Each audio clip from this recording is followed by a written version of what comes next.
People, the Purple Butterfly here, otherwise known as People7 on Twitter and YouTube, People elsewhere on the internet.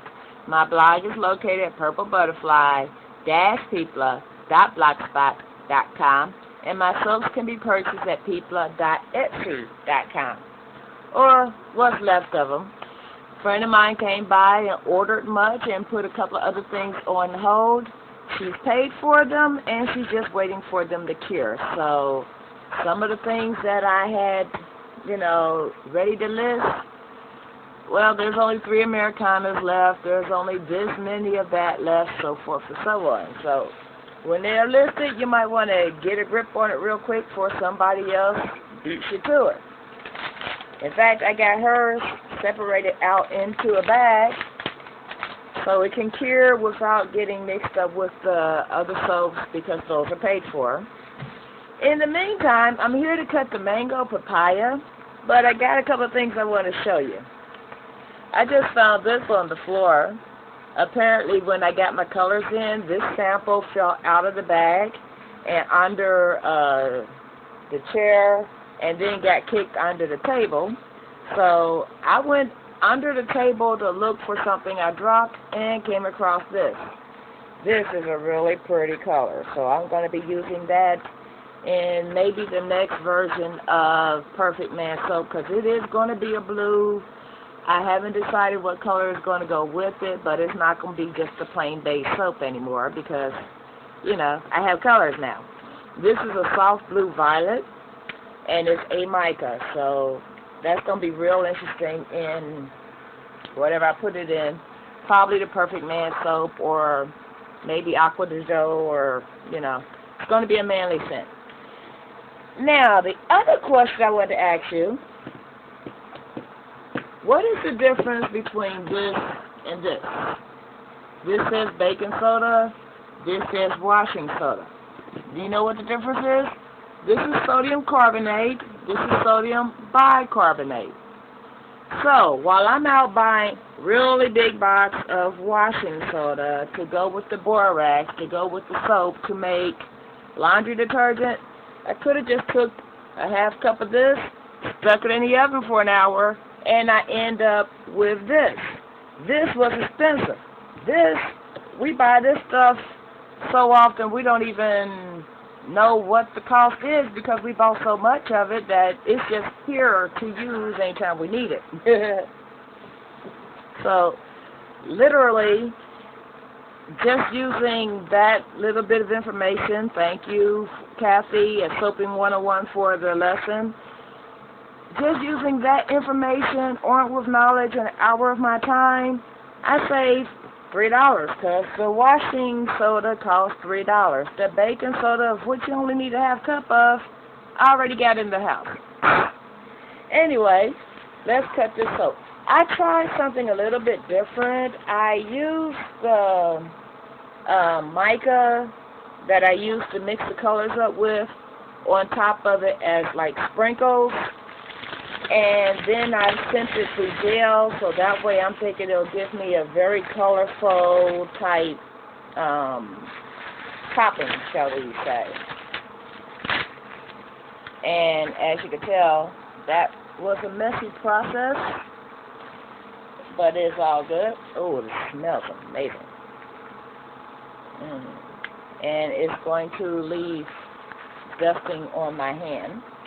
So what I'm going to do is take a paper towel here to get it out of the mold.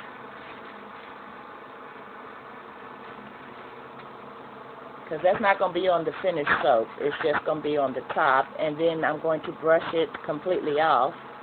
Wow, it came right on out of that mold without having to freeze it. That never happens, folks. It just doesn't. But as you can see, it's a very gentle orange and green. It was soft green and blaze orange. And I was hoping when it went through gel phase, the color popping that it's doing with the powdery surface would be what it did throughout the whole thing. Wait a minute, there's some liquid on here. Let me test to see. Nope, that's oil. Okie dokie. Oil is my friend. So those will be the samples, and then I have the loaf of the whole great big thing, and the swirling, I have no idea what I'm gonna get. It's kind of I took and split the colors in two and poured it like this, then like this, kind of like a mantra, except for the different directions of pouring. Like I poured one from the back, one from the front, and brought it up, and some of the swirls going like this, and you know, just from the pour. So you have primarily one color on this side, primarily one color on that side, and then I swirled in between. So basically it's going to be like a real funky mantra swirl. I can't wait to take a look. But anyway, let's get rid of the little edge pieces, because it did overflow the little cavity of the mold. And then we're going to cut these samples. See that, how it's over? I'm just going to push that up and then brush that off.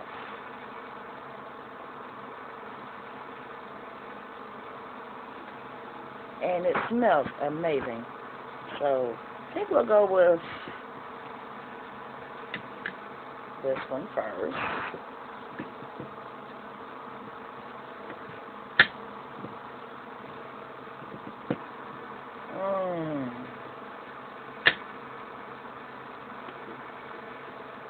To say I'm in love with the scent would be an understatement. Mango Papaya is one of my best sellers for a reason.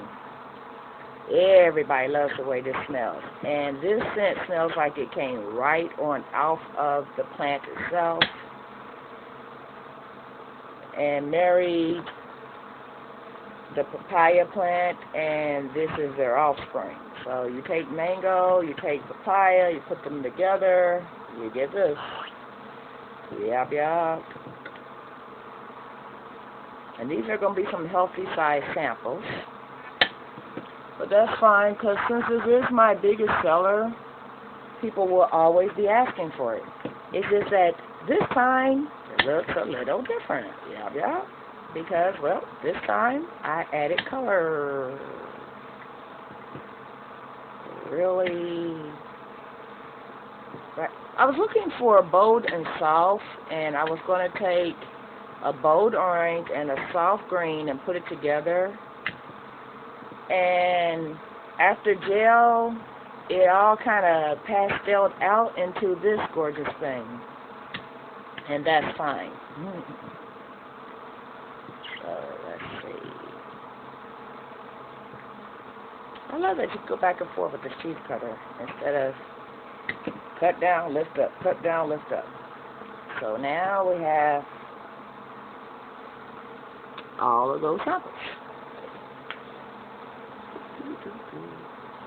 And of course it goes in the curing box, because it will be curing along with the main body of the soap.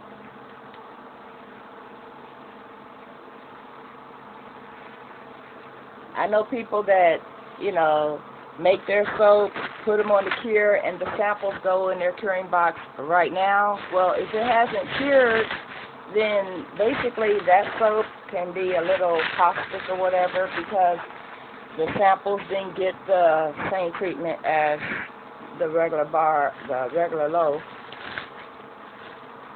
And if part of the batch has to be cured for 6 weeks, then that means the samples have to be cured for 6 weeks too. That's just the way I think. Now, as you can tell, I did not clean up the edges when I sprinkled all that on there.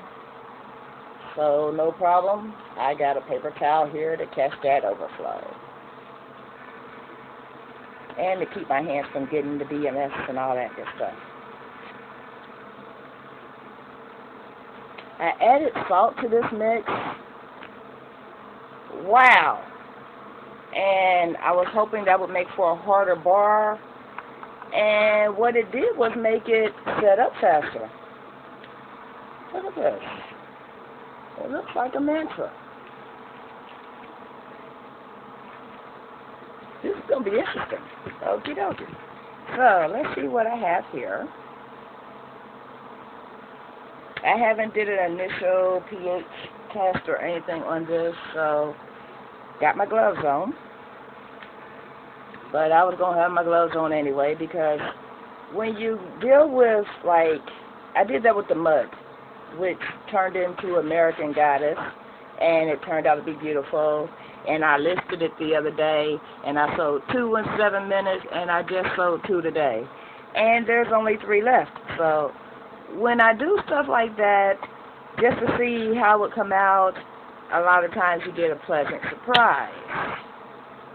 Wow. It's gentle in the coloration, but look at that.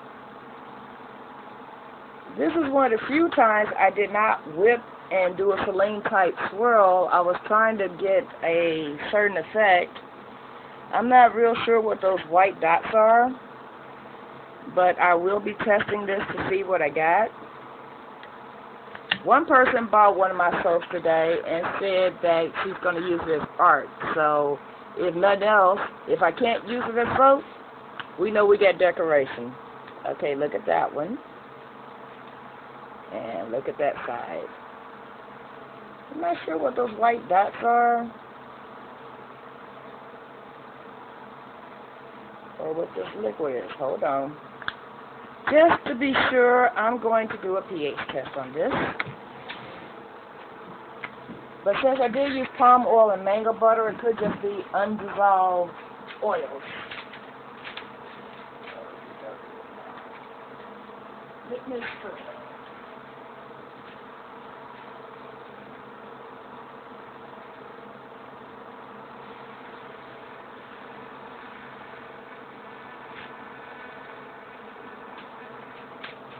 Alrighty then, I have wet a litmus strip, and I'm going to take the sample bar so that way I don't compromise anything else, and I'm just going to tap it on there.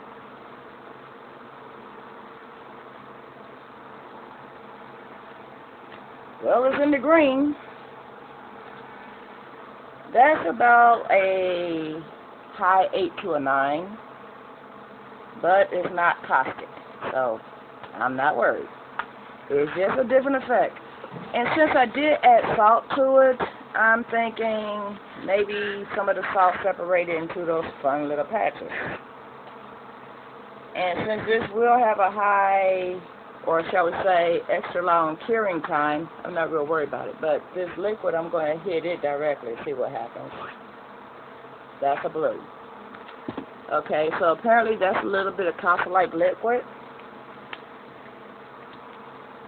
But it's all good. You give it a long curing time and all that goes away.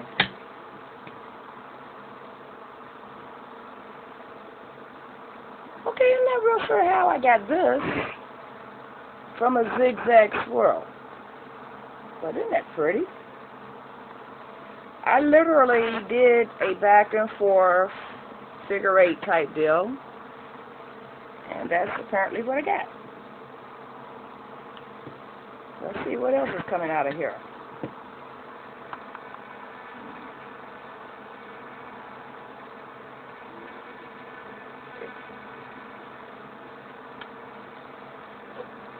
This smells amazing. Yes. And some of the little powdered flakes of the mica that's hitting it on the sides and stuff will only enhance the look I got going on the top.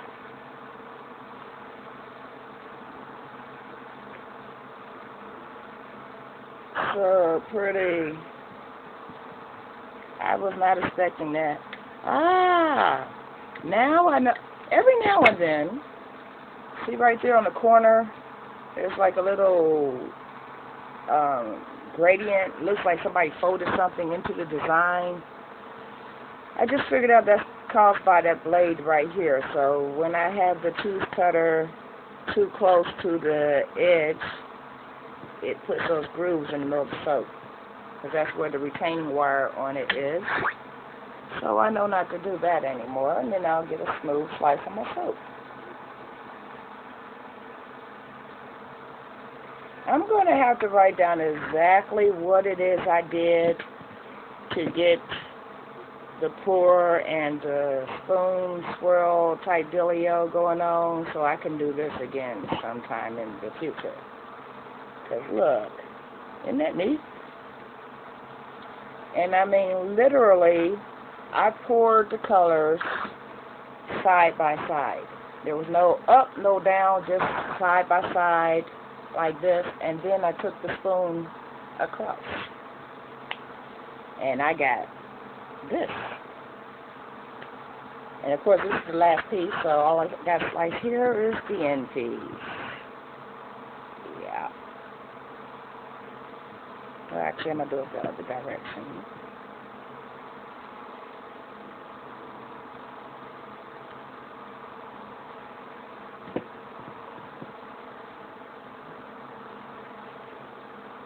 This is making me hungry. I mean, literally, I want to go find a mango right now and eat it.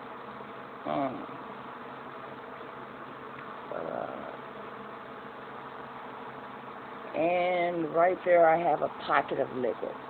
And if you look real close, it's making a streak down the top. But that's fine. That'll go away. And I'm thinking because of that, I did cut it early. It's not supposed to be cut until like 4:30 this afternoon, but I couldn't wait to see what was inside.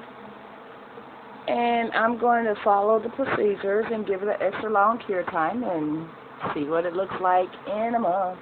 In the meantime, I got to go wash this and where's the other mode? Wash this because it has mica all over. Fortunately, I don't have to wash the gloves. These are disposable. But I'm first going to brush it off and then wash it because that way the mica won't stain everything that's around. Which is basically the same thing I do when I dip the soap.